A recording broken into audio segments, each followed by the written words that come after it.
Live from atop the third base dugout here at Spillane Field in Wareham, Massachusetts. It's the 13th game of the Harwich Mariners 2022 season as they've made the trek off Cape to take on the Wareham Gatemen.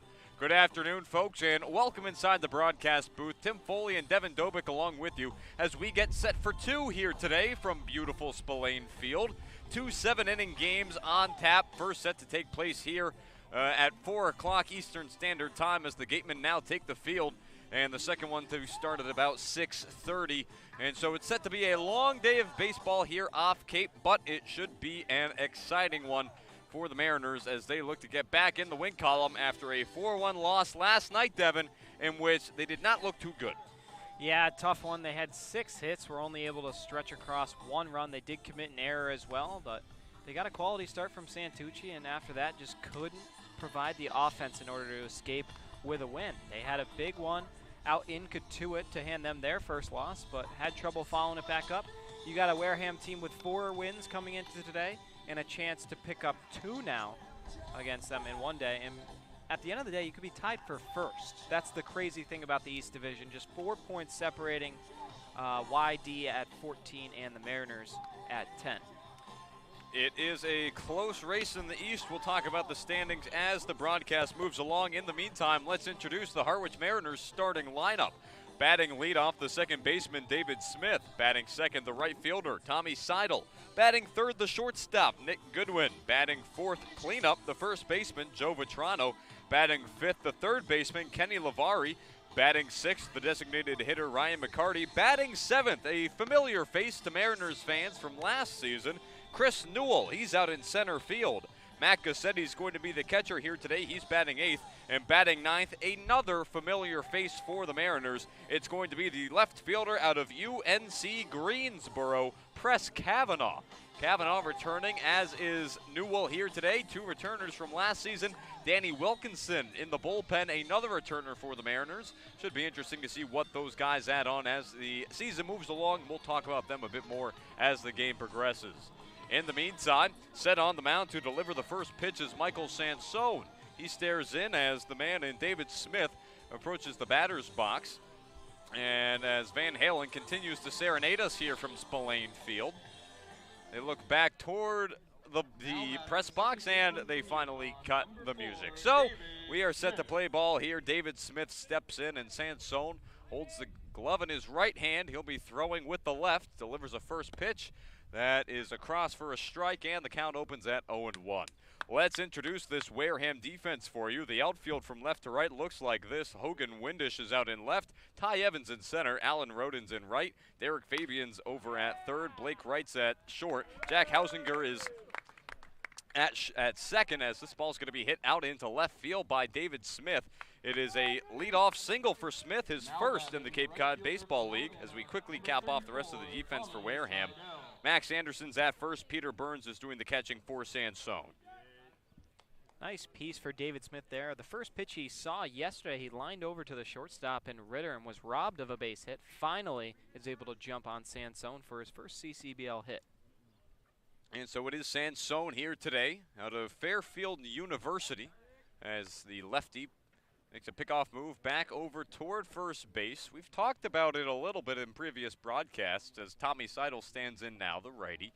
The Mariners as a team actually hitting better against left-handed pitchers than right-handed pitchers, oddly enough, as the first pitch comes in and the count opens at 0-1 here to Seidel. Seidel out of Alabama, heading up duties out in right field here today. On the season so far, batting .235. He has an impressive 10-game on-base streak. He's gotten on in every game he's appeared in. This ball's going to miss down low, and the count moves to 1-1. And one of the unique things here about the ballpark is they have gravel in their infield. Obviously, we're on the radio, so you can't see it, but sliding is going to definitely be painful for the players. Something that they're going to be very tentative to do. As it's a 1-1 count here, still to Seidel. Pickoff move back to first. He'll slide back in safely. Smith, and no harm will come of it. Wareham wearing their home maroon jerseys with the black numerals. They say Gateman across the front. and they are trimmed in white. Mariners in their road blues with the gray pants, red numerals, so they say Harwich across the front, all trimmed in white as well. This ball's going to be pulled out toward left field. Going back for it is Windish. That's going to hop over his head. David Smith is going to dig for third. Pulling into second safely is Tommy Seidel, and the Mariners are cooking. 2 hits to lead off this top of the first inning here in this first of 2 games from Wareham, and already the Mariners 2 in scoring position with nobody away for Nick Goodwin, one of the better hitters on this team. Yeah, great start here. Tommy Seidel got all of this one. Oh, it hasn't sounded like it the first 2 pitches that have been for hits, but he got all of it. One hops the wall right over the left fielder Windish's head and drops down. Tommy Seidel now has got the Mariners in business with no outs. It's a warm day here today in Wareham. The ball's going to be flying off the bats, as you may expect. Nick Goodwin stands in. He takes a first pitch strike from the pitcher in Sansone. Goodwin on the season so far, his numbers look like this. He's batting .279, on base percentage right about .347. He's got 5 runs on the team, 2 doubles, 2 home runs. 9 RBI, a chance for more here. It's an 0-1 count to him. Here's the pitch. This one's going to be hit out towards center field, and that's going to drop in front of Evans. Coming home to score is going to be Smith. Holding at third is Seidel, and on to first with an RBI single, his 10th RBI of the season. It's Nick Goodwin. 3 hits to open up the ball game for the Harwich Mariners, and they are rolling here in Wareham. Fantastic start. I don't know what was in the cereal this morning, but they have come here to hit, and it seemed like the energy was really up despite all the changes they've had in the dugout. Everybody seemed like they were ready to pick up some wins today, and they come out swinging on all cylinders. 3 straight hits to start off the ball game, and they're on the board. I believe that's just the 3rd time they've been on the board first all season. It would be 1-1 in games in which the Mariners score first, and Harwich already with 3 hits in this inning. That's the most hits they've had in an inning all season. And that's across the first 3 batters. Here's Joe Vitrano. First pitch to him misses about the feet. He has to shuffle back out of the lefty batter's box. And so Peter Burns can pick it up. The count opens at 1-0 here to Joe Vitrano. Mariners as a whole had some good hitting against Wareham last time they played them back last Wednesday. Another good game of hitting on Friday. But the bats fell quiet yesterday, Saturday. So we'll see what version of the team shows up here today. Already looking good for Harwich. As that pitch is going to miss high, it's 2-0 now to the batter in Vitrano. You get runners on second and third with nobody away. You at the very least expect to drive them both home. As Tommy Seidel stands on third now, Nick Goodwin over on first, still nobody out. Vitrano stands in. Sansone comes set. Stares toward home. Looks over at Goodwin on first and delivers. The 2-0 pitch misses, and so Vitrano, he's able to draw a 3-0 count right now. He is in control. A walk here would load the bases. Goodwin would head down to second, Vitrano to first, and Seidel would stay parked on third. It's a 3-0 count. Sansone trying to find his control. The pitch. That'll be sliced straight back foul by Vitrano, and the count now moves to 3-1. 3-0, green light. That just tells you how Harwich feels that they're swinging it today. Early on, giving Joe Vitrano a chance to see something he likes and hit it. Now he's got another chance here. As Sansone once again comes set. 3-1 count here to Vitrano. Looks home the pitch. Vitrano skies this one out toward left field. Hogan Windish back to retrieve it. Seidel has the foot on third. He'll tag as the catch is made. Goodwin holds at first, but Tommy Seidel comes home to score. It's a sac fly for Joe Vitrano to help bring in his right fielder out of Alabama. So it's 2-0 Harwich here in the top of the first inning, as Nick Goodwin is still over on first base. Yeah, Vitrano had the day off yesterday. He did pinch hit and strike out, but adds right back to where he picked off from. Good had 3 RBIs in that game, gets a quick one here in the first inning against Wareham. So Harwich doubling down here. Not all too often have the Mariners scored in the first inning to begin with. When you talk about scoring early, this is only the 2nd time all season in which they've scored in the first inning. As that pitch misses down low, it's 1-0 now here to Kenny Lavari. Lavari also, similar to Seidel, has gotten on in every single game he's appeared in this season. Stares in. Sansone looking to deliver. The pitch. That's going to be hit out into the outfield. That's going to get down between right center. Over to third now is Goodwin. He will hold up. It is yet another hit here for the Mariners. 4 hits in the first inning. This is the most hits they've had in a single inning all season long. They are not wasting any time here in Wareham. Beautiful piece of hitting there from Lavari. Just dumps it into right center field. Pretty swing on that one. The guys really seemed locked in batting practice, and nonetheless, it is paying off. We're going to get an early mound visit for Sansone. Yeah, Sansone, it has not been easy going for him so far here, as his team already down 2-0 right now, and it's a long day of baseball. If you're Wareham, you don't want to get behind mentally like this. You haven't even had a chance at the plate yet. Only other time that the Mariners scored in the first inning, by the way, was the second game of the season against the Chatham Anglers. Nick Goodwin came home to score after hitting a leadoff single, ultimately driven around by Joe Vitrano. So second time Vitrano's been able to drive in a run in the first inning. As back to the dugout go the gateman. At least the pitching coach at that. Burns steps out, indicates the signs to the infield, makes sure that everybody knows what play is on. Double play ball is an option. Over at first, Kenny Lavari, who now extends his on-base streak, was at 8 games, is now at 9, and similarly for Seidel, he is now up to 11. As Sansone stares over at Lavari. The pitch, swing and a miss. That'll be cut on and missed by Ryan McCarty, who comes up to bat, the designated hitter out of Penn State Abington. Also for Nick Goodwin, he's now gotten on base in every single game except for one this season.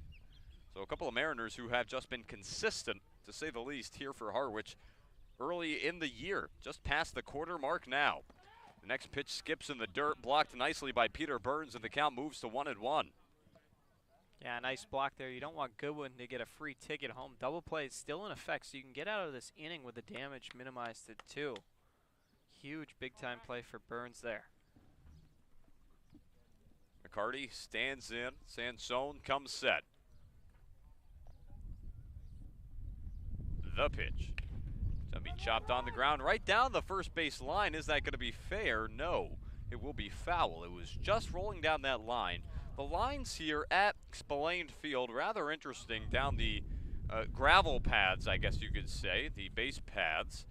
Whereas you would expect the lines to perhaps be right down the dirt, it's actually right along the lip of the grass. So there really is not a lot of room if you're a hitter to bunt it along the dirt here. You're not going to get any favors from the lip, as you got to keep it on the grass and push it closer into the infield. Tighter quarters here at Spillane. It's a 1-2 count here to Ryan McCarty. Sansone looks over at first and delivers. McCarty checks his swing. He does not go, so says the first base umpire. So it's a 2-2 count now, still 1 away. Runner on first is Kenny Lavari, man on third, Nick Goodwin. Mariners trying to really double down here. Triple down, if you will, already 2 across in the inning. Sansone trying to minimize the damage. The pitch. As McCarty skies this one over out toward right field. Goodwin parked on third. He will tag up. The catch is made by Roden. Throw in is not going to be attempted toward home, as Nick Goodwin comes home to score. The Mariners are leading 3-0 here in the top of the first inning. This is about as excellent a start as you could have hoped for, Devin. Yeah, I mean, they're just putting the pedal to the metal.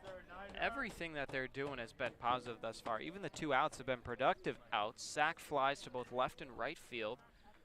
Really a nice inning they're stringing together, and now they just got to have the pitching come together. Long day of baseball, as you mentioned, 2 games. And so now it's Chris Newell. His first at-bat back here for the Mariners. Fouls one back to the backstop, and the count opens at 0-1.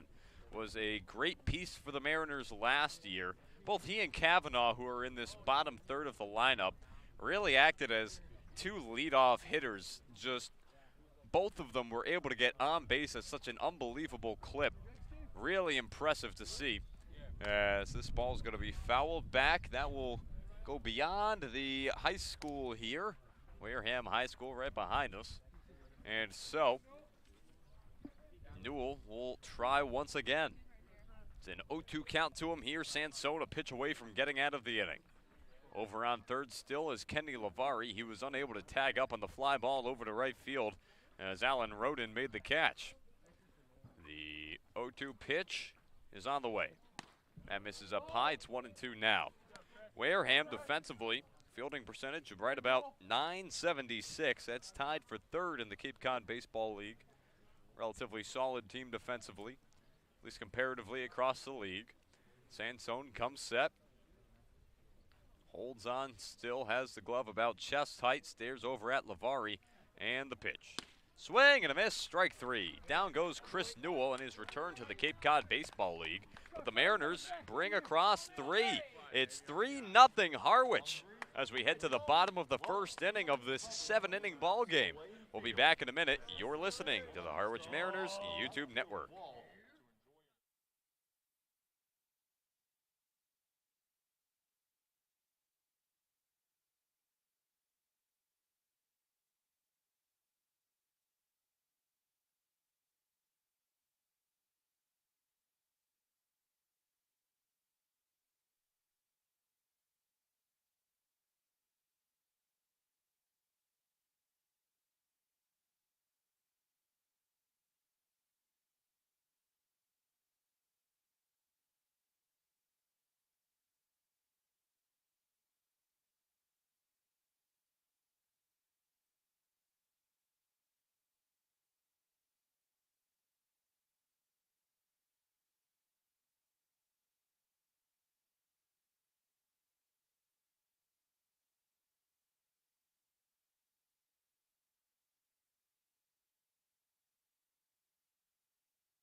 Welcome back inside the booth. Tim Foley and Devin Dobick along with you as we head now to the bottom of the first inning. 3-0 Harwich as the Mariners were able to strike first just the second time this season they've done so. And they are in a commanding spot right now as Liam Sullivan is going to step onto the mound and try to preserve this for the Mariners. Sullivan, the lefty out of Georgia, he gets the start here today for the Mariners on the mound, as his numbers on the season look a bit like this. Sullivan's so far. This is going to be his third game he's appeared in. He's got a 1-0 record, ERA sitting at 168. He's struck out 6 batters across his 5 1/3 innings, pitched to 0 walks. He has given up 7 hits, though. Devin, what do you think we can expect to see today from Sullivan? A little bit of inconsistency we've seen from Sullivan in the past. We saw him with a solid 3-inning performance against Falmouth. He punched out 6, but then when he came out against Hyannis, he really kind of got torn up and gave up a handful of hits, an earned run, and they ended up losing that game 4-3. So they've relied on him once and they got help, and the second time really didn't work out. So kind of a rubber match here for him on the hill. He gets the first start, though, for himself. As that pitch is going to be in for a called strike to the batter and Jack Hausinger. Let's take a moment and introduce the Wareham starting lineup. Batting leadoff, the second baseman, Jack Hausinger. Batting second, the left fielder, Hogan Windish. Batting third, the first baseman, Max Anderson. Batting fourth, the right fielder, Alan Roden. Batting fifth, the center fielder, Ty Evans. Batting sixth, the shortstop, Blake Wright. Batting seventh, the designated hitter, Ian Farrow. Batting eighth, the third baseman, Derek Fabian. And batting ninth, the catcher, Peter Burns. The 1-1 pitch comes in for a called strike, and so Hausinger behind in the count here so far. Hausinger on a 4-game hitting streak coming into today. Hits in 8 of his last 10 games.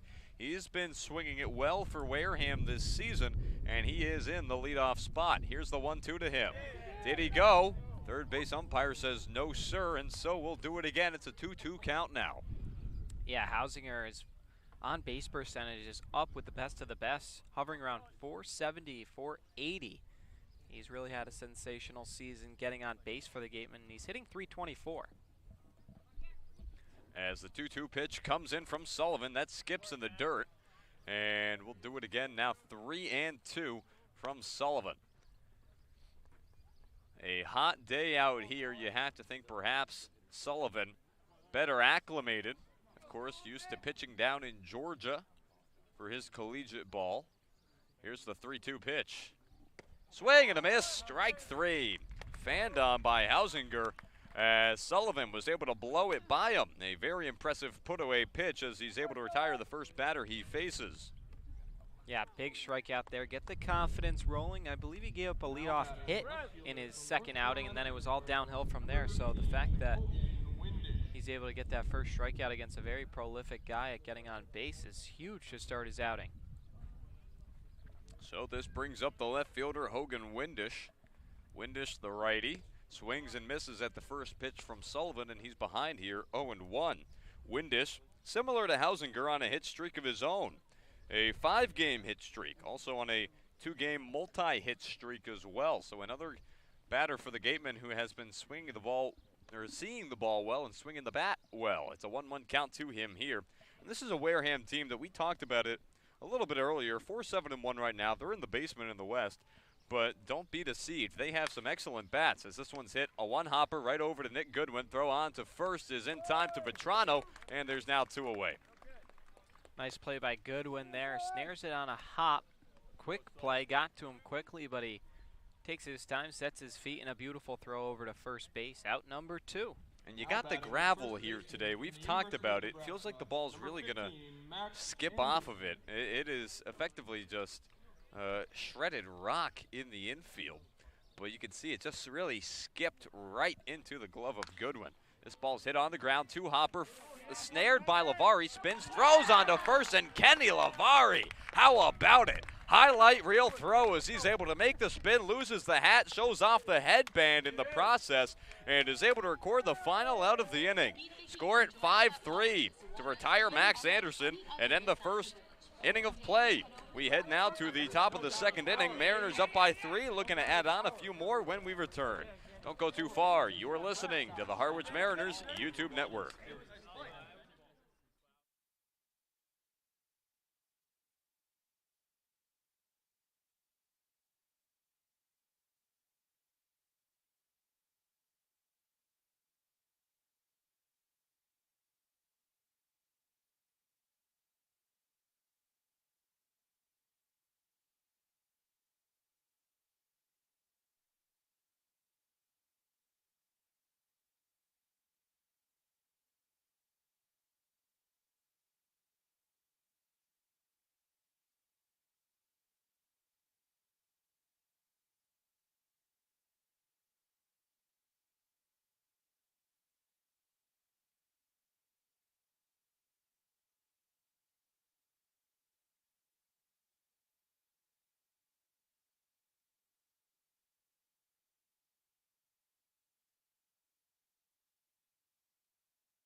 From Florida, number 8. We welcome you back atop the third base dugout here from Spillane Field.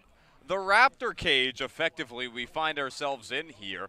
It is some steel piping that is draped in netting that does not entirely cover the piping, and so we are in foul territory to say the least. Matt Cassetti hits a 2-hopper right into the glove of Fabian. Cross diamond throw is in time, and there's 1 away on 1 pitch here in the top of the second inning. Much needed out for Sam Sohn there, and you only used the 1 pitch. With the fact that 7 Mariners came up to the plate in the first inning, you want to be efficient to extend your outing, especially in a doubleheader when a lot of pitchers are going to be used. So anytime you can get a 1 pitch out is huge. And so this brings up Press Kavanaugh, one of the 2 Mariners to make a return to the lineup after playing for Coach Engler last season. First pitch to him is going to miss outside, and it's 1-0. As Sansone, he's back on the mound. It is his second inning of work. Gave up the 4 hits and the 3 runs last inning, all 3 earned. So it's already been a busy day for him. Harwich seeing the ball very well, best they have all season. It's a 2-0 count to Press Kavanaugh as he's able to make 2 easy takes, and he's ahead here. Kavanaugh, he was in the race for the batting title last season for the Mariners. As the 2-0 pitch comes in now from Sansone. Checks his swing, and the count now 3-0 to Press Kavanaugh. And always nice. I love how Coach Engler kind of uses that 9 spot as a second leadoff hitter. We've seen Cole Harding give good at-bats and get on for the top of the order, and now another guy who's great at getting on base, and Kavanaugh is using that 9 spot. The 3-0 pitch is in there for a called strike, and so it's now a 3-1 count. But exactly, yes, very strategic with putting Kavanaugh toward the back of the lineup. He was, a 1-hitter, 2-hitter, top of the lineup really every game last season. As this ball is going to be popped up, playable, back to make the catch is Hausinger, but instead it will be Alan Roden who calls everyone off from right field. He makes the catch and retires Kavanaugh for the second out of the inning. Quickly 2 away here in the top of the second as we head back to the top of the order for the second time here today. David Smith is up to bat, singled, and was the first run to come across back in the top of the first inning. Talked about it the other day at Katuitt, or believe it was actually, no, it was the other day. Rather, it was against Wareham, where the Mariners had managed to get the leadoff man on, the guy at the top of the order in the 1 hole, this time David Smith, up to bat in the first and second inning. This is just the 3rd time all season the Mariners have done that. Ball's going to be hit on the ground, left side, right over to Fabian. He'll throw across the diamond onto first in time, and that is the inning. 2 groundouts to Fabian at third in the inning, and the Mariners go down 1-2-3. They still lead it 3-0. We head to the bottom of the second when we return. In the meantime, don't go too far. You're listening to the Harwich Mariners YouTube network.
Welcome back inside Spillane Field. Tim Foley, Devin Dopick along with you. It's going to be Alan Roden, the 4-hole hitter, cleanup for the Gateman, right fielder here today. We'll also see Ty Evans and Blake Wright up to bat in this inning at the very least.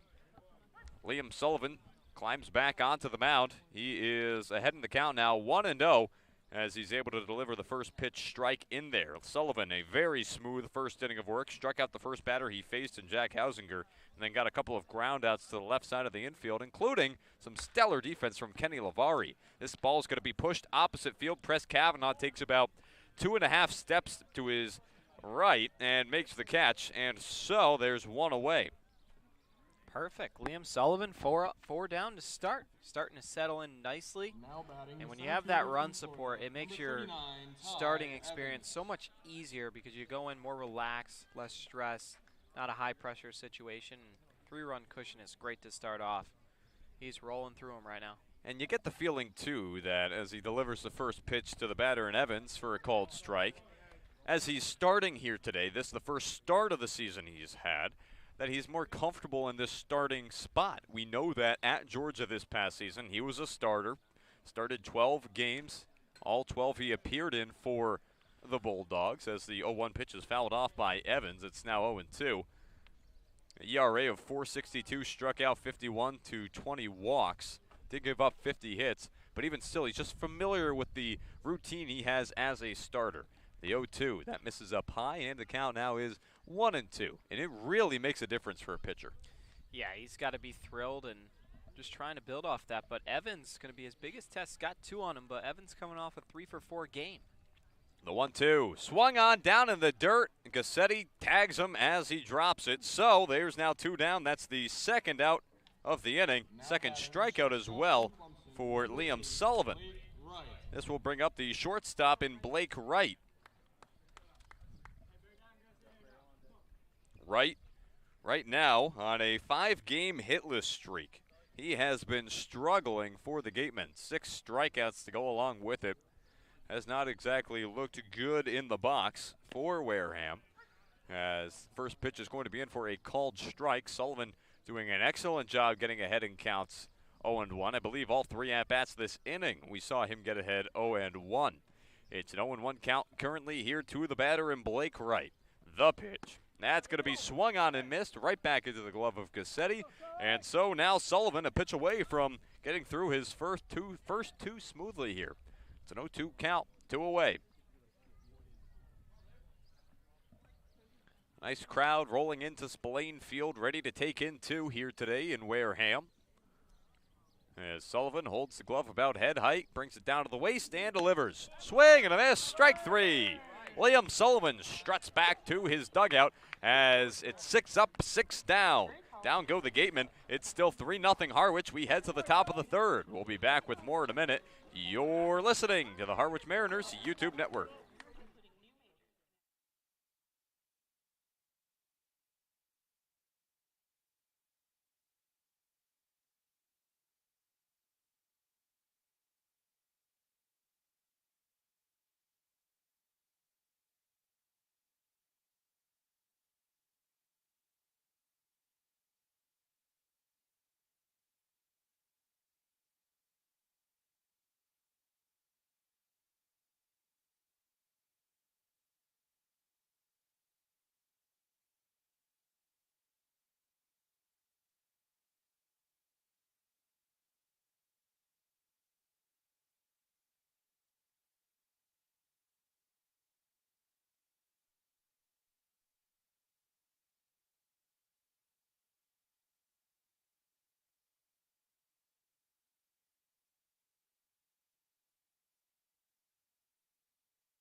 Welcome back inside Spillane Field. Tim Foley, Devin Dobick along with you. Tommy Seidel stands in now, the righty out of Alabama. Seidel, so far, he is 1 for 1 on the day with an extra base hit. It was a double that he was able to send into the outfield. An impressive hit in what was the second of 3 hits to open the ball game. He takes a first pitch strike from Michael Sansone, who's back on the mound for now his 3rd inning of work. A much more effective 2nd inning for him. Was able to sit down the Mariners 1-2-3 after allowing 4 Harwich batters to get on with base hits back in the top of the 1st inning. It's now a 1-1 count here to the batter in Seidel. Tommy really starting to settle in here. We're seeing about a hit a game from him at this point. He had a pair of hits out in Orleans a few nights ago, and just really starting to be consistent. He gets rewarded back in the 2 spot. Swing and a miss. He's behind the count now, 1-2. But I have to agree with you, Devin. He really has just looked more comfortable in the batter's box. I think Harwich as a team is starting to feel it a bit more. Obviously, a tough night hitting yesterday, but the 2 games prior to that, indicative of better habits at the plate, where they had 9 hits against Wareham on Wednesday and then 10 against, I believe it was Orleans at home on Friday. As that's strike 3 call. Down goes the batter in Seidel, and that is going to be the second strikeout of the day for Sansone. And a correction, it was Orleans yesterday on Saturday. Friday against Cotuit, that was when the Mariners had put together 9 hits, and then 10 against Wareham on Wednesday. The batter up to bat now, it's going to be Nick Goodwin. Goodwin, 1 for 1 on the day. He was the 3rd of 3 runs to come across in the first for the Mariners. First pitch to him is going to be in for a called strike, and he is behind here 0-1. Goodwin just all over the stat sheet. Leads in OBP, slugging, batting average, OPS, runs, hits. It really just goes on and on. I could keep going, but he's had a great start here, especially after a lackluster campaign in Bourne. This ball's popped up right side. That'll be settled underneath by Alan Roden. He makes the catch, and there's now 2 away. Joe Petrano, the big lefty out of Boston College, comes up to bat. Had a sac fly back in the top half of the first inning, where he was able to help drive in Tommy Seidel as he was planted over on third, tagged up as the catch was made out in left. Easy run for Seidel to be able to make coming home. As Vetrano stands in now, Sansone stares him down, rocks and delivers. And Vetrano gets a piece of this one, sends it out towards center field. Back to make the catch is Evans. He will, and the inning ends. Another 1-2-3 inning. Down go the Mariners. They still lead it 3-0. We head now to the bottom of the third. Gateman up to bat when we return. We'll be back in a minute. You're listening to the Harwich Mariners YouTube network. Wareham House of Pizza has been serving Wareham.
Welcome back inside Spillane Field. Tim Foley and Devin Dobick along with you. The Harwich Mariners have grabbed a 3-0 lead, and they've held on to it now for about 2.5 innings. We'll see if they can continue to hold here as we head to the bottom of the third. It's going to be the 7, 8, 9 batters due up for the first time here this evening. Liam Sullivan's looked great so far. He's sat down the first 6 he's faced. And there's another first pitch strike as he is able to deal it to Ian Farrow, the designated hitter for the Gatemen. Farrow behind to the count now, 0-1.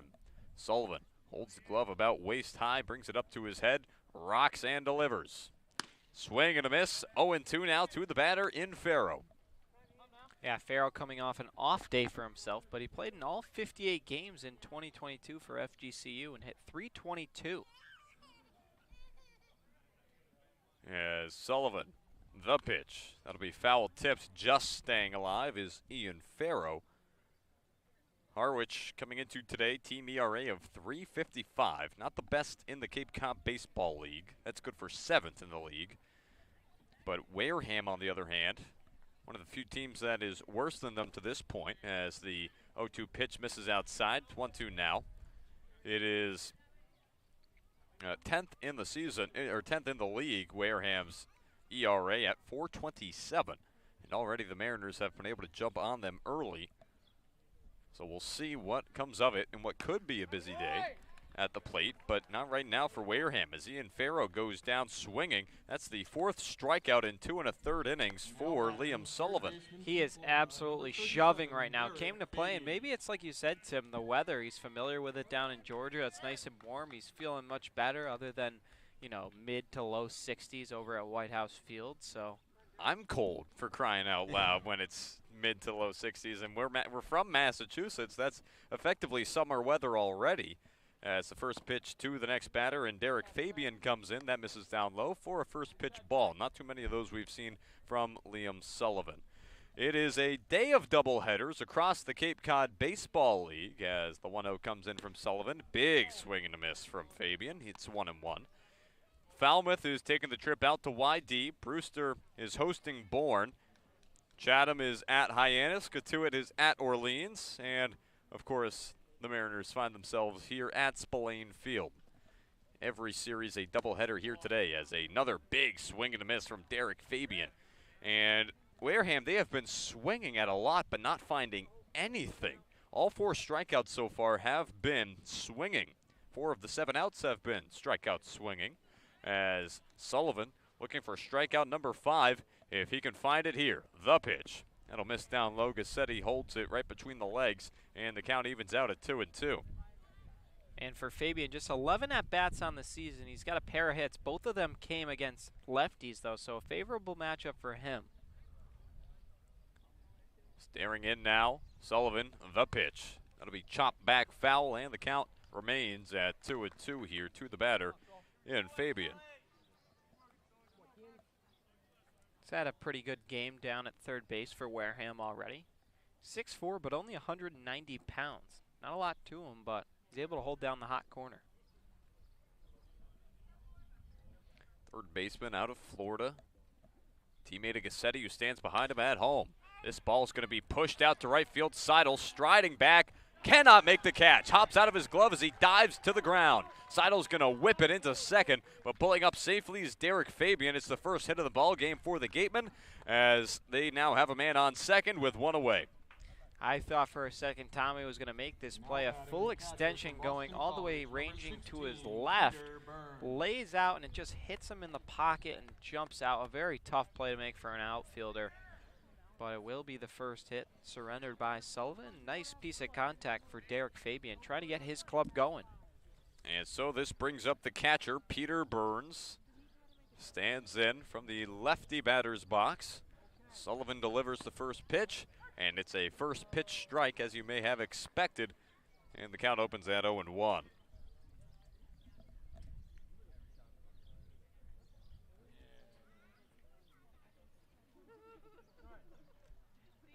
As the 0-1 comes in, that's going to miss, and the count now 1-1. Burns, teammate of Joe Vitrano over at Boston College, rising senior. He's 5'10", 190. Also coming off an off day, but just 23 games in 2022, and he hit just under 250.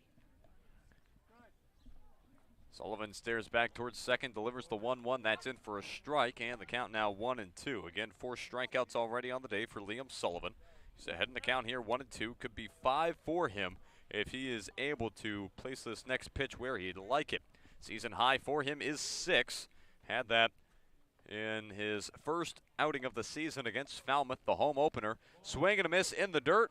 It'll be picked up by Gassetti. Throw on to first is in time, and there is strikeout number 5 for Liam Sullivan as Fabian's still over on second.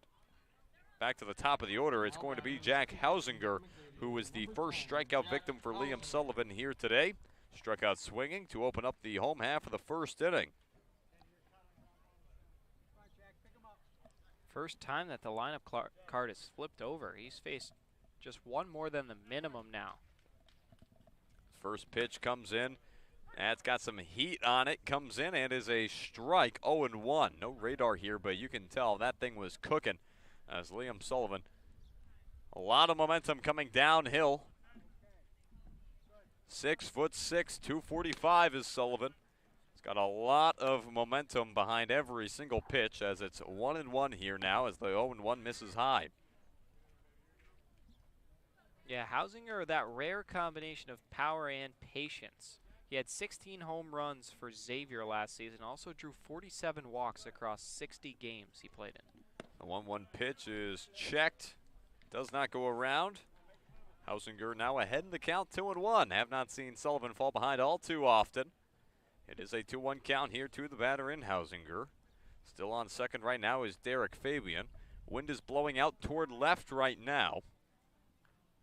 As Sullivan stares back towards second base, looks home, and delivers. That's in for a strike off-speed pitch that Hausinger wasn't too sure about. Nonetheless, it is a called strike, so says the home plate umpire, and the count now is 2-2. Sullivan a pitch away from strikeout number 6 and getting out of this third inning. Here's the pitch. That'll be chopped back, foul out of play, and the count now is going to remain at 2-2.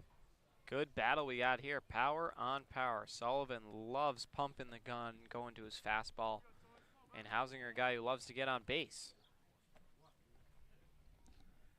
As staring in now, Sullivan holds the glove about waist height, looks back at the runner and Fabian on second and delivers. Swing and a miss, it's down in the dirt. Gassetti throws it on to first, and that is the inning. 6 strikeouts for Liam Sullivan. He's already matched his season high. He's looking good on the bump.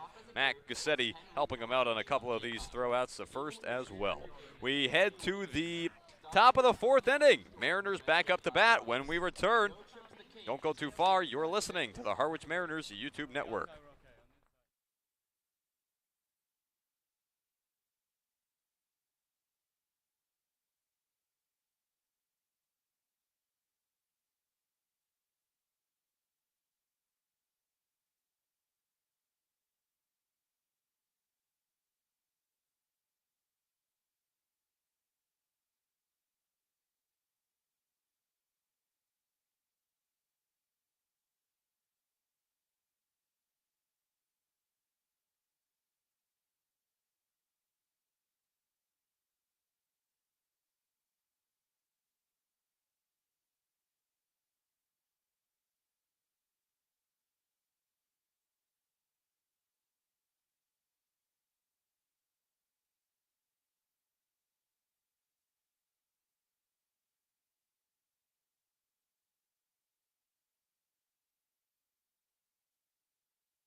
Welcome back inside the broadcast booth. Tim Foley and Devin Dobik along with you for play-by-play duties for the next 3 innings. My broadcast partner, Devin Dobik. Devin. Thank you, Tim. Mariners back on offense. It's been a successful day, although 8 straight of them have gone down. They started off really hot with 4 hits in that first inning. And you can keep that foul ball. Kenny Lavari, Glenn Hannington and his daughter the hitter here, he's already singled tonight. Dumped one into right center field. And the 0-1 misses just inside, and that evens up the count. Yeah, just another night for Kenny Lavari where he's already looking good here. Still early in the day, but to get that leadoff single for him, so big. Sansone back out there for his 4th inning as he's up on Lavari. 1-2. We saw Lavari bite at that outside pitch tailing away a couple times in the loss yesterday. Yeah, especially coming out of the hand of a lefty now, that's going to be even harder to lay off of. Sansone to his set. He's kind of got that little wobble on the mound. A fine line between a balk and illegal, and it's 1-2. Sansone settled in nicely. I know you talked about it. The 8th retired for Harwich. Sansone's been doing that. 1, 2, 3, second and third. But Sansone, another one of Coach Harvey Shapiro's guys. He was 2021 CCBL All-Star. As he punches out Lavari there. A nice strikeout for him. 5 pitches. And there's one down. Now batting the You mentioned it, a designated 2021 hitter for All-Star. Wednesday, Number 11, Ryan So McCarty. interesting to see he's back for yet another year here on the Cape. Brings up Ryan McCarty. He is not officially recording at bat. 0 for 0 with a sac fly. Did get that run batted in. And he watches ball 1 go by. Interesting to see as well that he follows Shapiro over the bridge back to Wareham after Shapiro himself made the leap back to his old assistant coaching grounds. This one misses 2-0. Sansone had a 4-0 record and a 2.07 ERA. He's the first ever Fairfield Stag to be named a Cape Cod Baseball League All-Star, so congrats to him. But the Mariners have had his number today. He's up on McCarty in the count 2-1. Swing and a miss there. Yeah, McCarty, he's looked really good recently for Harwich. Didn't play yesterday, but other than that, he's been doing well for the team. He's gotten on base in, I believe, 4 straight games now for the Mariners, so he's continuing to find ways to contribute. As McCarty fouls this one off himself, and it's 2-2. Had a sac fly to bring in Nick Goodwin as well, helping to pass the baton, get him in. All right, McCarty, a guy who last night, late after the game, after everybody had gone home, still in the batting cages, putting in work, really wants to make it happen for the Mariners this season and for himself. Cuts on this one and chops it over the grandstand for 2-2. And yeah, a guy with really positive energy, fun to be around, always smiling, loves every opportunity he gets to play baseball, and that's why he's so happy to be here in the Cape League. Really does, and it's been impressive to watch him improve too as the season's gone along. I think it took him a few games to get adjusted, acclimated, but like I've said, these past few games have looked good. As he goes down swinging there for out number 2. Back-to-back strikeouts for Sansone, and that's his 4th of the outing. Yeah, he's really dialed in now, Sansone. Virginia, number That's now the 25, past Chris 10 Newell. batters he's been able to retire here for the Gatemen.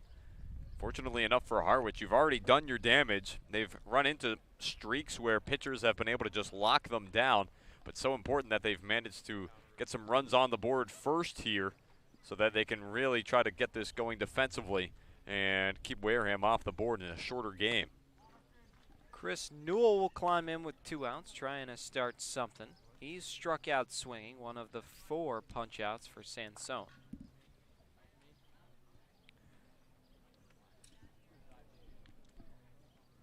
1-0 pitch. Cut on and missed, and count is evened up. Yeah, and Chris Newell, one of the guys who was brought in, obviously mentioned him, Danny Wilkinson, Press Kavanaugh, as well as Hunter Stokely, being brought in as a bunch of guys have just left for Team USA. And 1-1.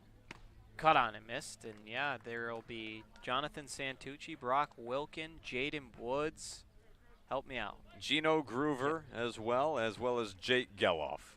Those are the 5 who have headed off to Team USA, at least as of today. Of course, Kyle Teal's already departed. Brock Wilkin, I will say, though, is in the dugout right now, but he is deactivated officially from the Harwich Mariners lineup. Nice to see him come and cheer on his boys right before he takes off. Yeah, I think that just goes to show. It says a lot about the player that it's more than just business for them. You know, they care about the team, the guys on it, the coaching staff, and they want to help see the success happen here. 2-2 is bounced in the dirt, and count has worked full. So Chris Newell, he's going to get a payoff pitch here, see what he can do with it, trying to avoid a second strikeout. He's also got a chance to be the first Mariner base runner since the first inning. Sansone delivers, and Newell dumps this one into shallow left center field. It is going to be caught. A sliding grab by Hogan Windish. shown he can do it on both sides of the ball. We'll give you some numbers on him. He is due up in the bottom half to lead things off. 3-0 Mariners. We'll be right back. You're listening to the Harwich Mariners YouTube network.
Bottom of the fourth inning, Liam Sullivan heading back out there for his fourth inning of work.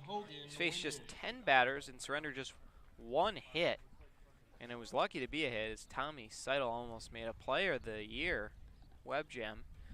Hogan Windish to lead things off and just made a nice sliding catch out and left. Don't know how he got there. I'd almost marked it down as a hit already. He watches ball 1. And for Windish, guy who leads the Cape Cod Baseball League in runs with 8, hits with 16, doubles with 5, and he's been hit by 5 pitches. So a lot of leaderboard stuff for him. He's been consistent out of the 2 spot. Him and Housing are guys who just love to get on base. Yeah, no surprise for the reigning SoCon Player of the Year. He has been able to play excellently here for Wareham. Swings right through that one, and it's 1-2. He grounded out to Nick Goodwin, a 1-hopper. Goodwin made a nice play on it. That was back in the first inning. It's been a while.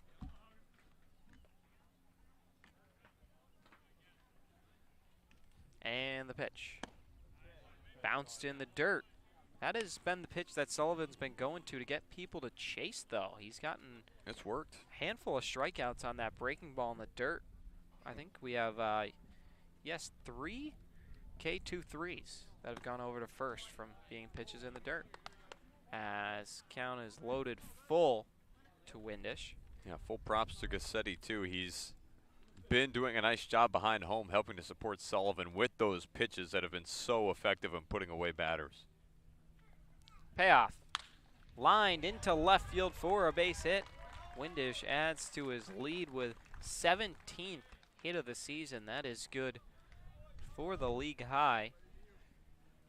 And he's on here with nobody away. Batting, the first baseman from the University of Nebraska. Yeah, first time today that Wareham has been able to get the leadoff guy on. So if you're Harwich, you want to stay settled here. It's been a different start here for Sullivan in this inning than what he's been used to so far in the game. See how he's able to stay adjusted. Max Anderson comes in, his second AB. He grounded out to third back in the first inning. Rising sophomore at Nebraska. Sad and interesting start, but he likes lefties. 3 for 9 off lefties this season. Just 4 for 35 off righties.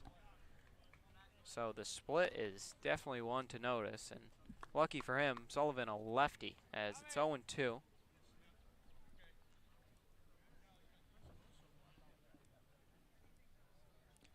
To his set, takes a look over at Windish on first and delivers. Up and away, 1-2. Anderson, the 2019-2020 Gatorade Player of the Year in Nebraska. He's second team All Big Ten, native of Omaha. So, big fan of Nebraska, and he's definitely made his mark there as the 1-2 very much so outside, and it's 2-2.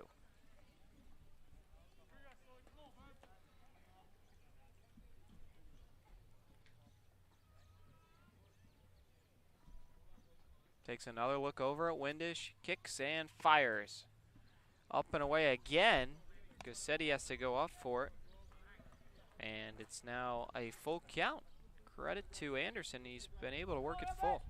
Yeah, haven't seen too many full counts so far from Sullivan, and he hasn't even walked a batter all season long, so we'll see what happens on this next pitch.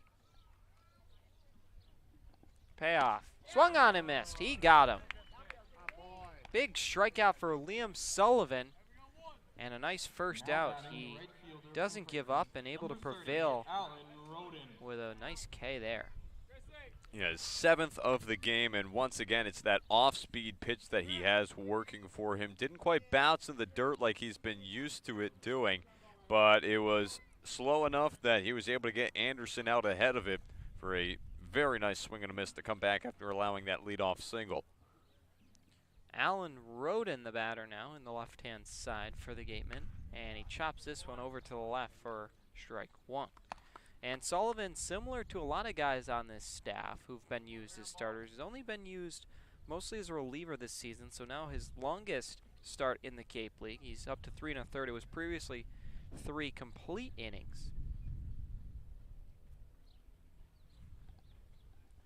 As the 0-1 is dropped in there at the knees for strike two. He also matches his season high in batters faced, this the 13th here. Crushed his strikeout high though. It was 5, now pushed to 7 and counting as he swung there. Gassetti gonna go after, he's gonna be out because first base was occupied, but Windish will get to advance down to second on the pass ball.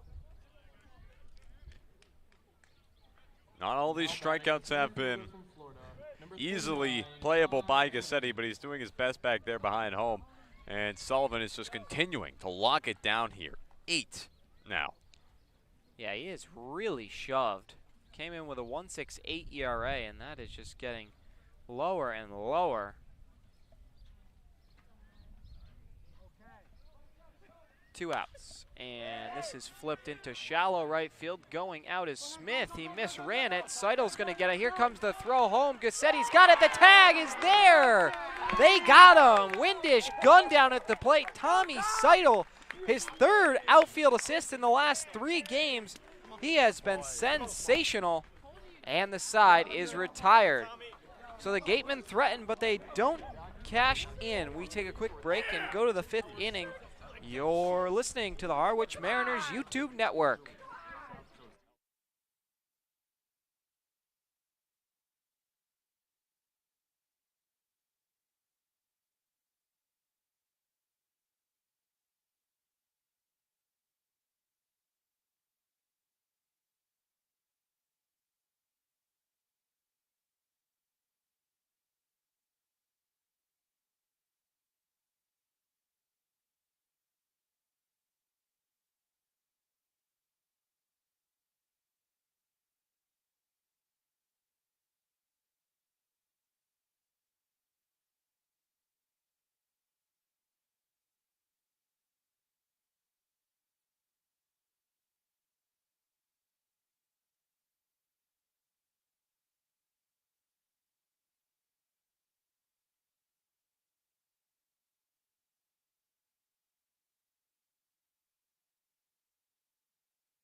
It'll be Matt Gassetti Press Kavanaugh and David Smith, two newer members of the squad. As Gassetti watches strike one on the outside corner, he applied that beautiful tag on the throw from Tommy Seidel. It almost looked like Seidel was mad that Windisch tried to run on him around third.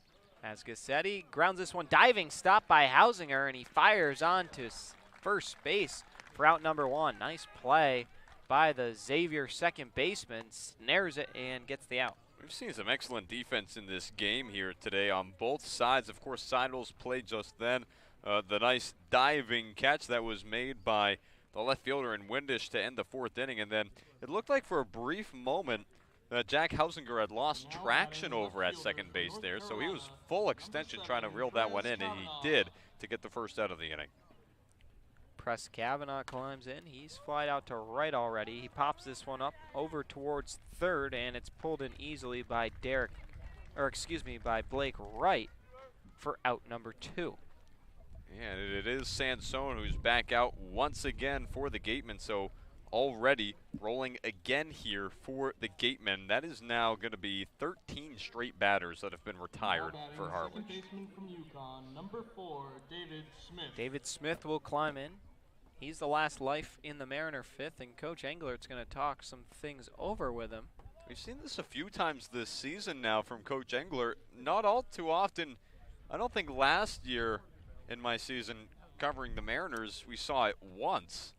And now this year it's been a couple of times Coach Englert's come out to have a conversation with the batter before he steps in, and I believe that has to count as a mound visit, if you will. I don't know if you get a separate allotment of batter visits, because I saw the home plate umpire take out a little notepad and make a denotation on there. So very interesting to see the shift in coaching strategy from Englert. And there's a bunt. Smith drops it down. Sansone fires it over to first, just barely in time. Smith almost beat it out. You got to think that's what they were talking about. And the side is retired. A very quick 1-2-3 for Sansone. He needs his offense to get going. We head to the home half of the fifth. Don't you go anywhere. You're listening to the Harwich Mariners YouTube network.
We welcome you back to the home half of the fifth here from Spillane Field in Wareham, Massachusetts.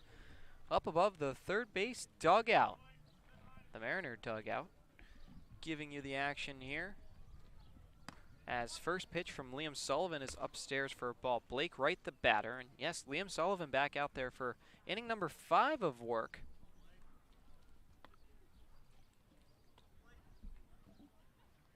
And 1-0 is fouled up and over the seats. Almost gave a fan a haircut standing along the fence line over there. And 1-1. Yeah, and I see no reason to take Sullivan out of this game the way he's been cooking. He has been pitching at an excellent clip here. As you mentioned, this is already his 5th inning of work. Not quite sure on a pitch count. Don't have access to the internet up here, as it's a 1-2 count in regard pitch count in regards to how many pitches Sullivan's thrown on the day. But nonetheless, 3 innings, his longest this season here in Harwich, but 7 against Hofstra back during his college season. As 1-2 is in there on the corner for strike 3. Number 9 for Liam Sullivan. Through just 4 1/3, he has retired 9 of the 17 outs by way of the K. This is just unbelievable what we're seeing from Sullivan. Absolutely phenomenal. I mean, his strikeout high back in college was 11. That was in an SEC game back in 2021 against Arkansas, May 7th. So it's been a while since he's really gotten near that number. So we'll see what exactly he has on offer the rest of the game. Ian Farrow, the designated hitter, trying to crack him. They were able to scrape 2 hits together in the last inning, but a Seidel put out at the plate really stunted that inning. And no runs have been stretched across. It's 0-2 now to the batter in Farrow. And the pitch. Up and away. 1 ball and 2 strikes.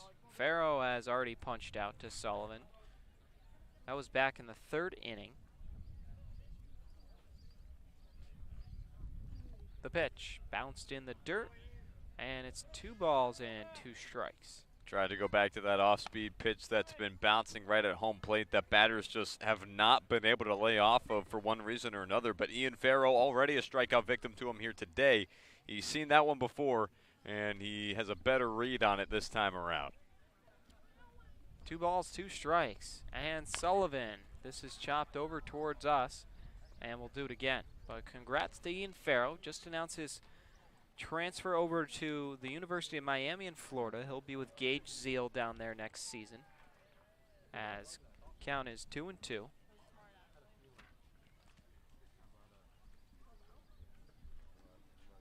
Farrow stands in, and the pitch. Up and away again. And Sullivan has worked it full, starting to labor just a little bit. He's been deeper in these counts, but still being efficient with getting outs. Just the 2 hits that have been stretched across. Or excuse me, 3 hits. Fouled back towards the press box. And we'll do it again at 3-2. Yeah, he's not going to let up easily on the mound here. You can imagine he's going to be coming after the batter in Farrow with every single pitch now here. Derek Fabian on deck. The pitch. Right down Broadway. Strike 3 looking. Double-digit punch-outs for Liam Sullivan. I mean, this is just utter dominance. I believe that the Mariner lead on the season was 10 in strikeouts, and he's got that in this ball game. Yeah, the most strikeouts thrown by a Mariner pitcher so far in a game this season was 6 by Billy Seidel back in the home opener, and he has absolutely crushed that here today. And I believe the season high amongst the pitchers, like cumulatively, was 10? 17, I believe, 17. among the entire staff. That was, I believe, also that same home opener against Falmouth. As this one lined in between short and third for a 2-out single, Derek Fabian jumps all over it. 4th hit of the game for the Gateman. And there's now 2 on, or excuse me, 1 on with 2 away. Second of the day for Fabian as well. Had that double back of the 3rd inning. So he has been hitting the ball well, but he's really just about the only one. As to confirm that number for you, yes, the most strikeouts the Mariners pitching staff has thrown in a game is 17 back on that home opener, that 4-1 win against Falmouth. As first pitch now to the 9-hitter, and Peter Burns is outside for a ball. And I guess I should have been more specific. The pitching high in strikeouts was Sean Sullivan. He has 10 on the season, Liam Sullivan has that in this game is what I was trying to say. So, yeah, he's really been dominant today. Peter Burns, he struck out back in the 3rd inning. The pitch. Bounce in the dirt, and it's 2 balls and a strike. And the strikeout leader coming into today was Kelly over in Katuitt. He had 17 coming into today's action. Sullivan now a strikeout shy of him for the league lead. That one low and away, and he's behind in the count 3-1. He'd love this last out. Not sure how much longer he'll be kept out there. There is an arm warming for Harwich. Looks like a righty. Can't quite make out who it is. 3-1 misses down below, and it will be a 2-out walk issued. That brings the tying run up to the plate. First walk of the day, too, for Liam Sullivan after he's already allowed 4 hits in this ball game. But you wonder about control as Coach Englert comes out now to have a talk. We'll see. Yeah, Hausinger at the top of the order. Wouldn't be surprised if he lifts him here. A high-pressure situation, the first he's really been in all game. And for now, they're just going to talk things over.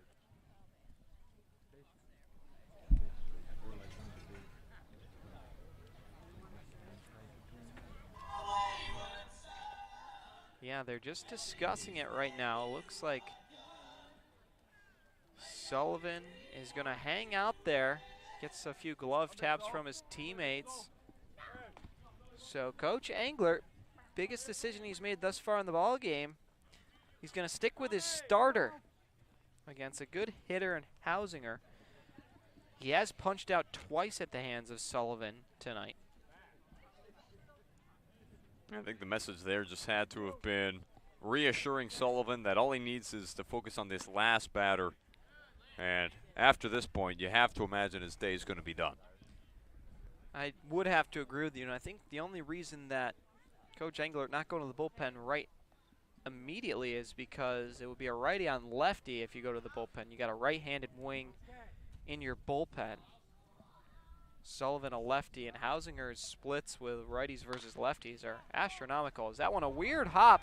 Vetrano gonna have to flip on. Did he win the race? Yes! Sullivan probably ends his outing in that way as Hausinger gets trucked over at first base. He is not pleased with the call. He'll have to walk it off, but a tough out, and wow, what a sequence. All smiles, though, for Sullivan. I think Sullivan's going to try to walk on at the Georgia football team next fall. We'll have to see as he just absolutely barreled into Hausinger as he tried to apply the tag down at first. We head to the 6th. We'll be right back. You're listening to the Harwich Mariners YouTube network.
Number 34, Tommy. 6th inning of action. Devin Dobek, Tim Foley along with you as Sansone back out there for his 6th inning of work. His longest outing thus far has been 4 completing innings on opening day against Hyannis. Did not get a decision, but allowed just 2 hits and punched out 6. His other appearance was against Chatham. He went 3 2/3 and allowed 4 hits and 5 earned runs. The last batter he faced was a grand slam, so that kind of hurt him. But another 6 punch outs in that one. As Seidel is even in the count, 1-1 against him. Seidel has doubled and scored and struck out looking. Mariners have been retired in order 4 straight innings. Nothing doing since the first. Caught on and missed, and they're down 1-2 now. Yeah, and Harwich has had stretches like this before where they will just go down in order. I mean, you look at yesterday, 3 straight innings in which they went down 1, 2, 3, and then the minimum faced in the second just before on a single, which then resulted in a double play. And so Harwich really just runs into these dry spells like it's nobody's business. 1-2 is up and away, 2-2, and you got to tip your hat to Mike Sansoni. I mean, the guy, he got shelled. First 3 batters came in, and they all got hits. He gave up 4 hits in the first inning, 3 runs, and now he's really locked in. He's retired 14 straight. As this one chopped over to third, and it's down the line, a fair ball, rounding first and heading into second. He'll have a stand-up double. Tommy Seidel, a 2 extra base hit game for him, and he is the first runner to reach since the first inning with a no-out double. Yeah, impressive stuff from Seidel. We've talked about it, how he's been lining it up a bit better here for the Mariners as of late, and he just continues to show that he's really adjusting well to the wooden bats. You couple that with the fact that defensively he's been a rock for you out in right field in the best sense of the word, and so just an unbelievable play recently from Tommy Seidel. Batter is Nick Goodwin. He's singled and scored and also flied out to right. Seidel dancing off of second, and time is called and granted. Goodwin, the only other Mariner to have a 2 extra base hit game, and that came all the way back in the season opener back on June 12th against Falmouth, that 9-2 win. Yeah, the offense has been few and far between since that opening day. It seems like they just used everything they had on that one. I'm not sure they've scored more than 4 runs since. And have to check. As the first pitch to Goodwin is outside for a ball. Yeah, Mariners have not scored more than 3 runs in a ball game. You'd have to go all the way back. Well, they had 4 against Katuitt. I know that. Yes. Prior to that, though, only other game in which they scored 4 or more was opening day. As this one is grounded, a nice pick over at third, and Fabian fires to get the out and hold the runner.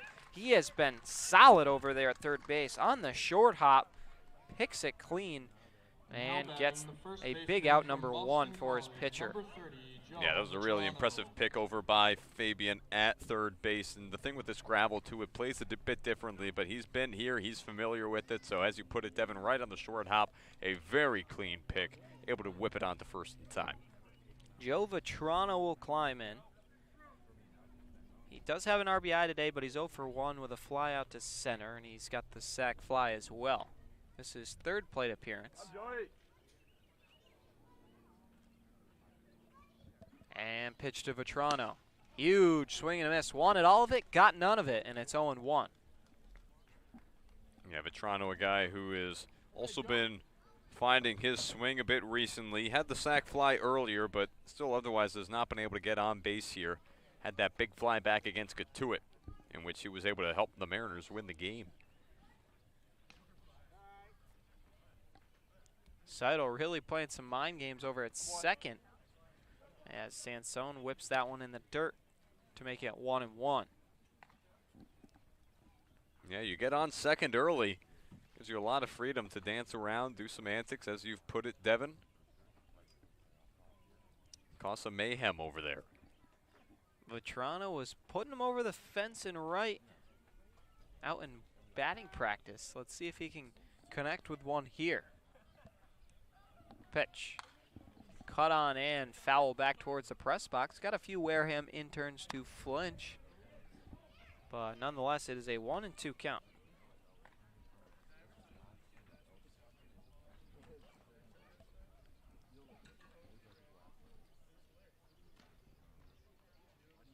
It'll be Seidel on second here with one away. Kenny Lavari is on deck.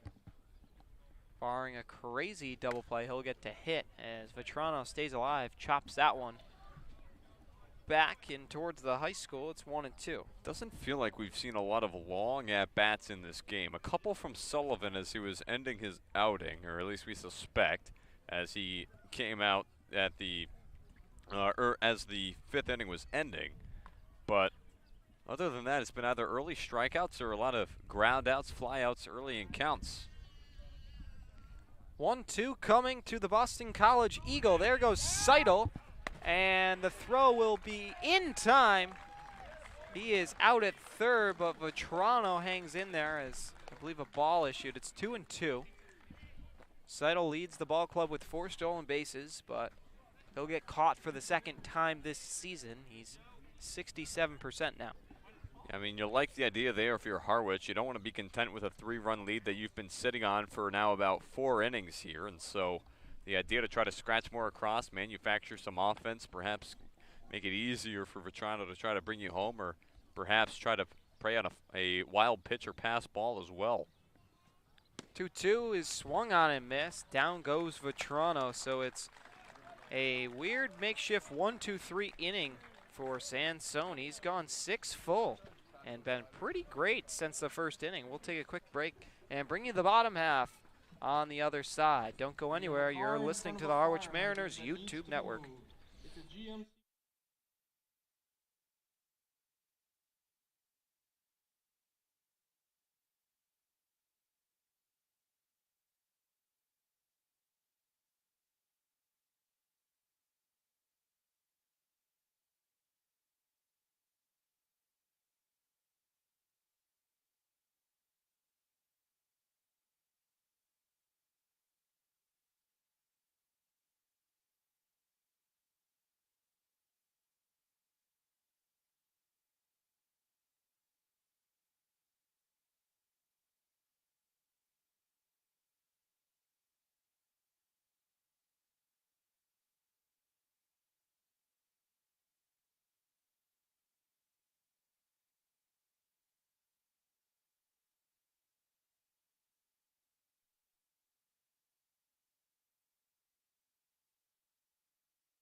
I believe it.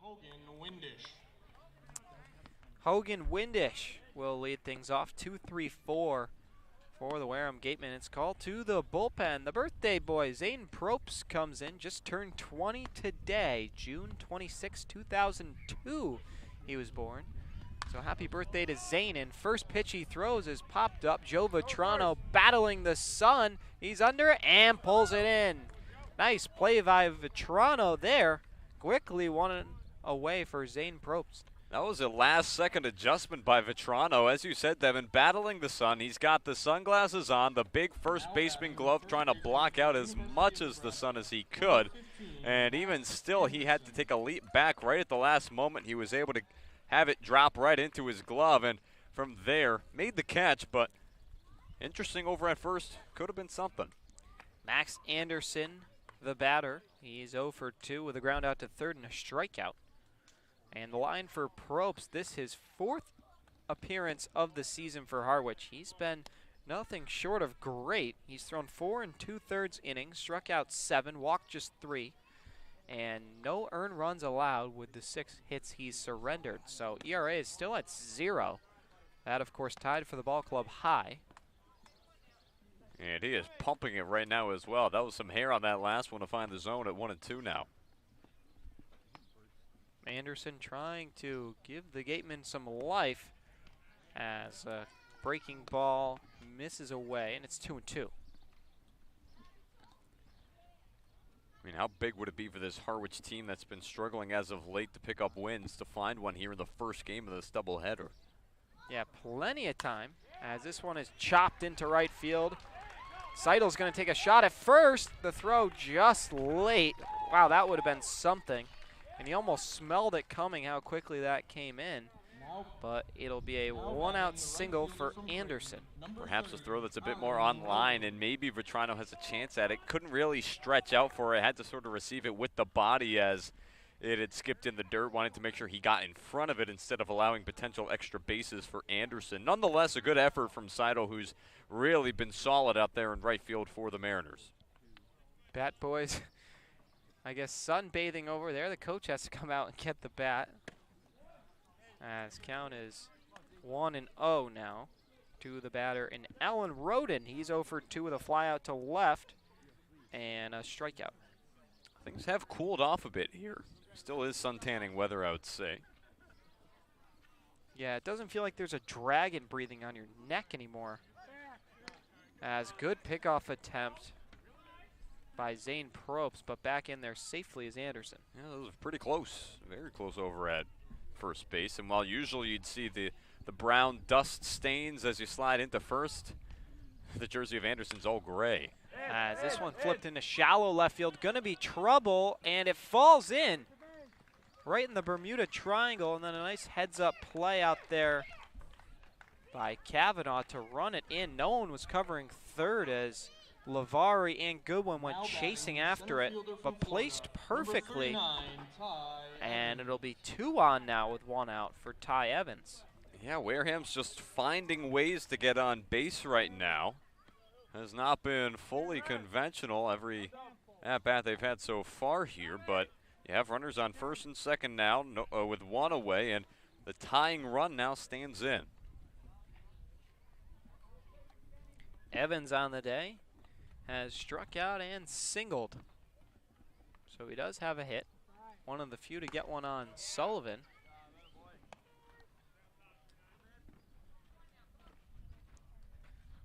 Probst gets him to swing, and it's 0-1.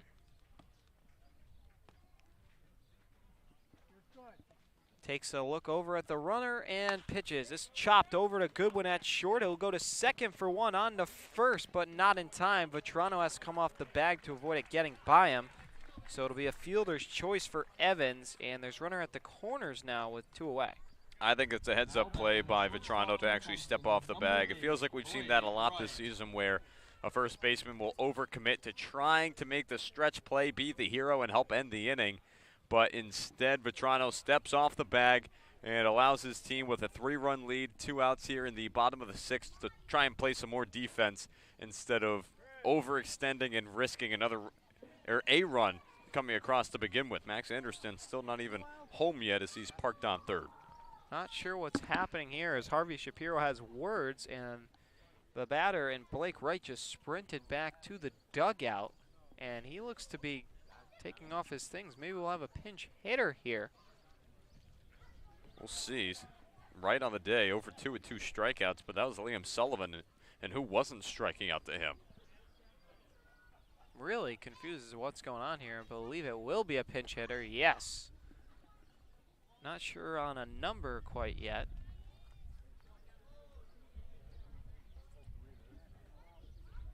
going to be number 11 for the Gatemen. We have a pinch hitter brought to you by Village Signs. Now batting from Arizona State. So that'll be number Ryan 11, Campos grabbing a bat. Ryan Campos. He will pinch hit for right. Probably a matchup game here as Probst a righty and Campos a lefty.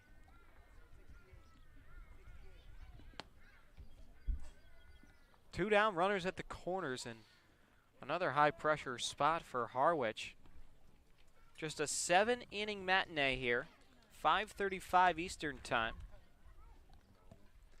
And first pitch to Campos is up and away for ball one. Interesting that Campos wasn't in the lineup to begin with. You have to think perhaps it was intended to be at least a rest game for him in this first one, because he's on a 3-game hitting streak and he's got hits in 4 out of his last 5. He's been swinging it well for Wareham across this past week, but not in the lineup to begin this game, but now with a chance here. Still 1-0. Probst on the hill for Harwich. Surrendered back-to-back hits to Anderson and Roden.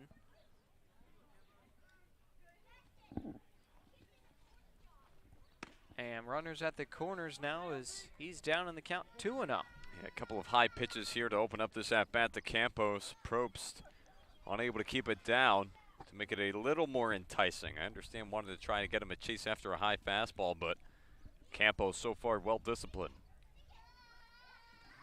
2-0. That one outside, 3-0. And on deck, we're going to have Ian Farrow, the designated hitter. He's also punched out twice, so not a great sample size for the guys due up for the Gatemen when they need run support. 3-0 is right in there for a strike. And you have to think, if you're Wareham, you would love to be able to get it to Derek Fabian, who's been reading everything well here today. He was the only guy really who was able to solve Sullivan 2 for 2 with a double. And 3-1 pitch is chopped over towards the school. Right off the brick, almost touched a few people. So that's where we sit. Payoff pitch with 2 out. But of course, some work to do. It is Farrow and then Fabian. So Wareham, they have to drive at least a run in if they want to be able to get Fabian up. But Probst's going to try to do something about it here. Alan Roden will be going on the pitch here with 2 outs. As this is chopped over to the left and onto the roof. And you can keep that foul ball. We've been talking about it all season, Devin. This has to be our best odds to catch a foul ball, with the fact that we are unprotected from foul balls should they line our way. No, it's definitely a little life on the edge here, but I'm literally enjoying it. We haven't quite literally. We are on the edge of the dugout. But we haven't even had any scares, which I'm a little disappointed about. You want to be able to stay on your toes. Other than this stimulating baseball game, you know, I'd like to have a line drive over here as a ball 4 is issued to Campos. He comes in as a pinch hitter and does the job. They are all loaded up, and we'll have another pinch hitter. Number 7, Callum Clark. It'll be Callum Clark climbing in to pinch hit for Farrow. So I guess Harvey Shapiro not very much fond of 2 strikeout games for his guys as he sits both Wright and Farrow down for Campos and Clark. Clark, someone who across his past 3 has been seeing it a bit better. 3 for 8 over his last 3 games, and that comes after being on a 5-game hitless streak. So he's been a bit streaky here to open up the season, Clark, but bench boss hoping that he's going to be able to continue it here today. Shapiro in as he's hit well over his last few. Clark the batter, and first pitch to him. Probst just gasses it by him, and it's 0-1. Yeah, Probst looked real good on that pitch. There's that command that we really struggled to see in that last at-bat. The only strikes really were fouls that Campos were battling off. 0-1 is chopped back foul, and now Probst is way ahead. He's got to love that. Yeah, he is emptying the tank right now, really just trying to make sure that he can preserve this 3-0 lead heading into the 7th inning of this 7-inning game, mind you. Again, the doubleheader, 2 7-inning games. Seton Hall Pirate on the mound.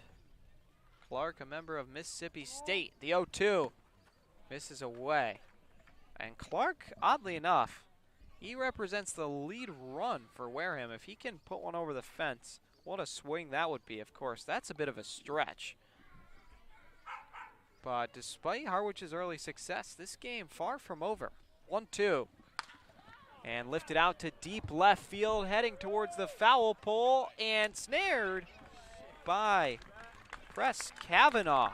Hauling that one in, a big third out, and Probst escapes the jam. Final inning of play, we are just about set to head over there. Don't go anywhere. Time to win for the Mariners. You're listening to the Harwich Mariners YouTube network.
Seventh inning of action here, and Harwich set to get going. It'll be Kenny Lavari, Ryan McCarty, and Chris Newell to start things. As first pitch misses for a ball. Call to the bullpen. Nick Mazza coming in. Right-handed pitcher out of Southern Miss. And for the remainder of the seventh inning, Tim Foley will be taking over. Thanks so much, Devin, as it's a 2-0 count here to Kenny Lavari, who opens it up. As mentioned, Devin, you were talking about the arm on the mound here as the 2-0 pitch comes in, and that's going to be it for a strike now, 2-1. You can continue to tell them about us here. Nick Mazza from Southern Mississippi. He's a rising sophomore, 5'10", 180 pounds. He appeared in 5 games with limited action for the Golden Eagles. He's a true freshman. Posted a 5.06 ERA across 5 1/3 and totaled 6 strikeouts, 3 walks. So not a huge sample size, but he also tossed 2 no-hit innings against Ole Miss. So an Ole Miss team that is, actually might have to check the score of that game. That game started at 3 o'clock with Ole Miss on the verge of winning a College World Series, as it's a 3-2 count now here to Kenny Lavari. Lavari stands in. Here's the pitch from Mazza, and that's going to miss. Ball 4. Lavari is able to head down to first base to lead off this 7th inning, and the Mariners are in business here. This is now the 3rd time today that the Mariners have gotten the leadoff man on. 2 for 2 with a walk. And Mazza, this is his CCBL debut here in 2022, so getting his first shot and walks the first batter he sees, but no action for the Gatemen thus far. And Ole Miss leading Oklahoma 3-2 right now in the bottom of the 8th inning. As the pitch comes in to McCarty and misses for a strike. And so the count here opens up at 0-1 to McCarty, who is 0 for 2 on the day, does have an RBI. He helped to drive in Nick Goodwin earlier in the ball game, the third of 3 runs, as sliding back in safely is Kenny Lavari. And the count is still 0-1 here to Ryan McCarty.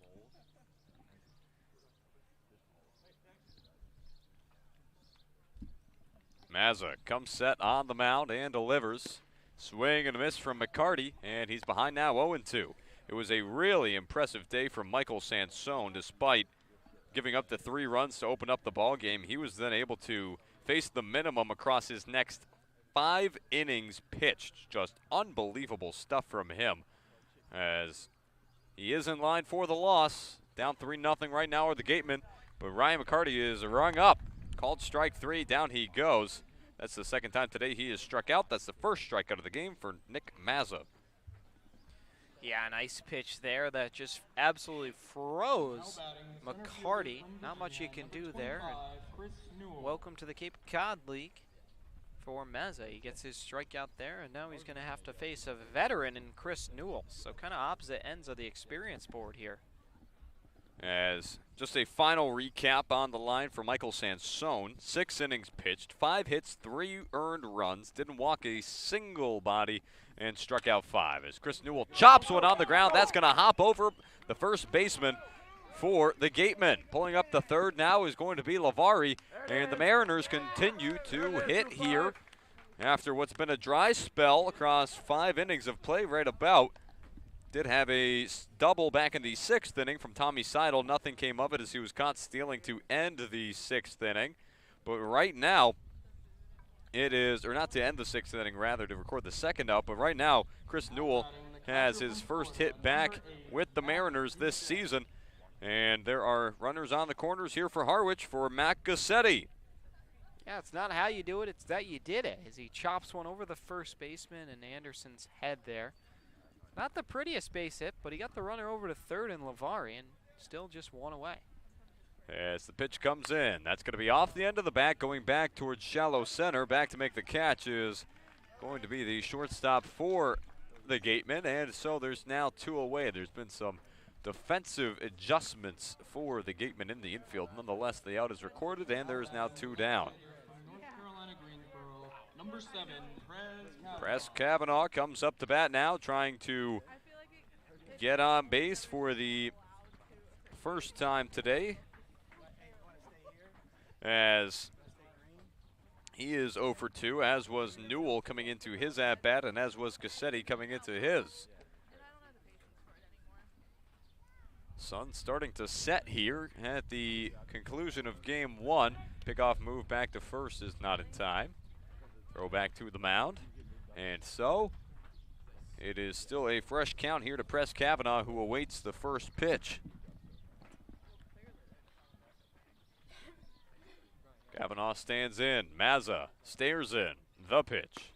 That's going to miss outside. That'll be cut off nicely by Peter Burns behind home for the Gatemen, and the count opens at 1-0. It's been a solid game defensively, both sides. Neither team in error to this point. 2 teams that have 10 on the season each. As Mazza comes home. The 1-0 pitch misses down low, and it's now 2-0 here to the batter and Press Kavanaugh. Mariners will have another game upon the conclusion of this one. Wyatt Scotty's going to get the starting game too, the Northeastern product.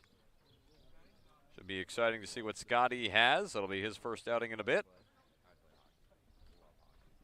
As Kavanaugh stands in, gets set to receive the 2-0 pitch. Here it is.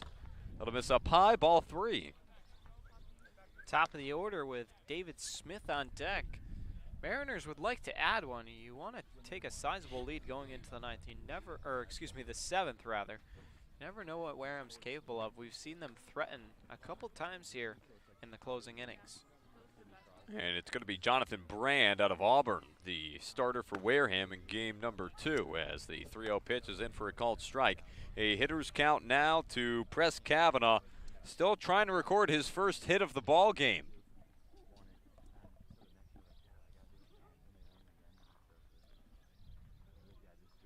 Kavanaugh set to receive. Mazza stares in, and the pitch.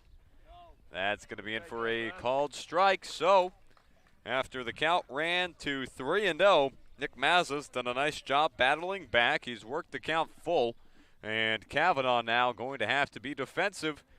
3-2. We'll see what he does here. As Lavari's on third, runner goes for second. That's in there, called strike 3. That ends the inning. Down goes Press Kavanaugh looking. 2 strikeouts looking in the inning for Nick Mazza, as he's able to get out of the inning without surrendering another run. It's 3-0 Harwich. Gatemen are in need of a comeback if they want to try to salvage this one. We'll be back on the other side. In the meantime, don't go too far. You're listening to the Harwich Mariners YouTube network.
Welcome back inside Spillane Field. Tim Foley, Devin Dobick as the Harwich Mariners try to make the turn for home. Zane Probst is back on the mound. It's his second inning of work. A busy inning on the base paths. Wareham left them loaded when they came up in the bottom of the 6th inning. It's an 0-1 count, fouled back, now 0-2 here to Derek Fabian, who has been excellent at the plate today for Wareham. 2 for 2, a double back in the 3rd inning, a single back in the 5th inning. Trying to go 3 for 3 here and start this inning off right if you are Wareham. But if Wareham unable to come back in this game, they only really have themselves to look at. Left the bases loaded, left 6 on base across the past 3 innings of play. They have not been able to capitalize. Harwich has been able to strand a total of 7 on the day. It's a 1-2 count here to the batter and Derek Fabian. The pitch. Foul tip back into the mitt of Cassetti, and there's a strikeout. That's the first strikeout for Zane Probst, and he opens up this pivotal bottom of the 7th inning with a K. Yeah, huge one. You do not want to get into trouble here early. And he's able to start on a much lighter note. Picks up a strikeout against the hottest hitter in the lineup for Wareham today. So he now drops him to just 2-3 after going into that at bat 2-2. Peter Burns steps in now, takes a first pitch called strike. Burns on the day, struck out swinging back in the 3rd inning. He was the 5th strikeout victim of Liam Sullivan, ended up walking in the 5th inning and was stranded over on first base. Here's Probst, 0-1. That's going to be pushed out into the outfield. Charging in is Newell. He will make the catch, stays on his feet, and there are 2 down now in the bottom of the 7th inning. He has not had much action tonight at all, but that time he comes in covering a lot of ground on that catch and kind of snares it. I don't know how the gravity, when he was just whipping his glove down to make that catch, didn't have the ball exit. I mean, that was a nice grab by Newell. Got to have a lot of grip strength whenever you're playing the infield or outfield, as that was an outfield play. Whenever you're playing the field, in general, I should say, You don't want to see the ball hop out of your glove when you have an opportunity right in your palm. So the first pitch is fouled back by Jack Hausinger. It adjusts the helmet of Matt Gassetti as we reset. The 0-1 misses outside. It's a 1-1 count now to the batter in Hausinger. 0 for 3 on the day, 2 strikeouts. He was the first batter to strike out to Sullivan, also the 6th. Here's the 1-1, and that is going to be inside. It's a 2-1 count now. Could not find the zone, and so we'll see what Probst goes back to here as he rocks and delivers. Swing and a miss. Strike 2. The Mariners now a pitch away from picking up their second win in 3 days. Should they be able to capitalize here, Probst looking to pick up his first save of the season. Here's the pitch. That'll miss outside, and the count now runs full. 3-2, 2 away, nobody on here in the bottom of the 7th in this game 1 of a 2-game set between the Mariners and the Gatemen. Bless you, Devin. The 3-2 count here to the batter in Hausinger. The pitch. Swung on and missed. That ends the ball game. Zane Probst is able to come in and retire the side. 2 strikeouts here in the bottom of the 7th, and the Mariners win 3-2 over the Wareham Gatemen in the first of 2 games from Spillane Field here this evening. We'll take a moment, step aside, count the numbers, and be back to break this one down on the other side. In the meantime, don't go too far. You're listening to the Harwich Mariners YouTube network.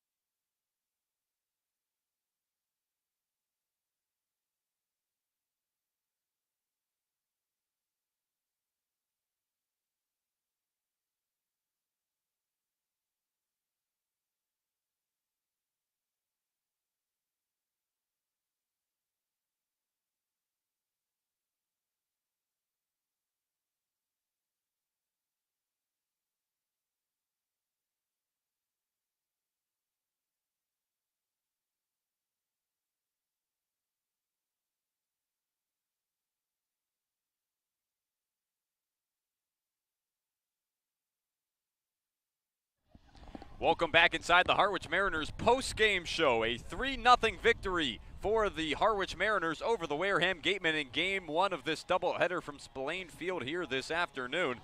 A game in which Harwich was quieted at the plate after they had an explosive first inning at the dish, Devin. Yeah, I mean, you start the game with 3 straight hits, including a double from Tommy Seidel. He had 2 of them in the ball game. But the first 3 runners come up, they get hits, and they score, and that's about it. And I guess that's all you need in a doubleheader. A nice quick game, a little under 2 hours, and they escape with the win here in Game 1 at Spillane Field. And so huge were the performances from Liam Sullivan and Zane Probst. Sullivan, tonight's winner, went 5 complete innings, allowed 4 hits, did not allow a run, walked 1 batter, and the big number here, 10 strikeouts, a strikeout shy of his collegiate high that he had back on May 7th against Arkansas, and he is given the Cadillac chain. He is the player of the game for the Mariners as he had quite the day out there on the mound, Devin. Yeah, he was sensational. Picks up the win here for Harwich, a one they really needed, like you said earlier, 2 of their last 3. Maybe they can get something rolling here, a chance to get back to 500 in just about a half hour. And so Zane Probst, as mentioned, picks up the save. 2 complete, allowed 2 hits, walked 1, struck out 2. He was excellent, as he has been this season for the Mariners. Michael Sansone, despite what was an excellent outing for him prior to that, after that first inning of play for him on the mound, he is credited with the loss, and so the Mariners are able to pick up the win here in Game 1. So that'll do it for our coverage of Game 1 from Spillane Field. A 3-0 victory for the Harwich Mariners over Wareham. For our entire broadcast team, for Devin Dobeck, I'm Tim Foley saying thanks so much, and be sure to stay tuned. Take a bit of a break, but should be about 6:30 first pitch for game number 2. Perhaps tune in a bit sooner to make sure you don't miss a thing. We'll be back. Until then, thanks for listening, and we'll see you soon.